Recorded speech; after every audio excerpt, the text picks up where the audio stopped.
ఏంటి బాబు నువ్వు మాట్లాడేది? 100 ఎకరాల మాగాణి, 50 ఎకరాల కొబ్బరి తోట, 2 ఎకరాల చేపల చెరువులు, 3 ఎకరాల రొయ్యల చెరువులు ఉన్న మావాడిని మీ అమ్మాయికి ఇచ్చి చేయాలా? అవన్నీ లేవని నువ్వేగా చెప్పావు. అప్పుడెప్పుడే చెప్పావండి. ఇప్పుడు మా వాడు చేస్తున్న ఉద్యోగం ఏంటి? బాటా కంపెనీలో ఎక్స్ట్రాండరీ ఉద్యోగం చేస్తున్నాడు. నెలకి 9,999 రూపాయల శాలరీ. అటువంటి వాడు మీ అమ్మాయిని ఎగేసుకొని చేసుకుంటాడు అనుకున్నావా? అది కాదు బాబాయ్, మా అమ్మాయి అంటే అబ్బాయి ఇష్టపడుతున్నట్ట. వాడెవడండి ఇష్టపడడానికి? తొర్రేడు పర్వతం ఇష్టపడాలి, నేను ఇష్టపడాలి. ఆ మాటకు వస్తే తొర్రేడు యావత్తు ఇష్టపడాలి. ఇదిగో నువ్వు తలుచుకుంటే అందరూ ఇష్టపడతారు. ఇక బాధ్యతంతా నీదే. ఏదో చెయ్యి బాబాయ్, నువ్వే చేయాలి, నీదే భారం. ఏయ్, ఏదో పెద్దరికం వంట కడుతున్నావు కాబట్టి తప్పేదే ఉంది. నువ్వు వెళ్ళి నేను చూసుకుంటాను. చాలా వెళ్ళు. అరే సినయ్య, సినయ్య, నువ్వు ఇక్కడున్నావా?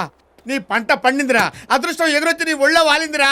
ఏంటి బాబాయ్ ఇంత ఆనందంగా ఉన్నావు? ఆనందం అంటే మామూలు ఆనందం కాదురా, పరమానందం, బ్రహ్మానందం.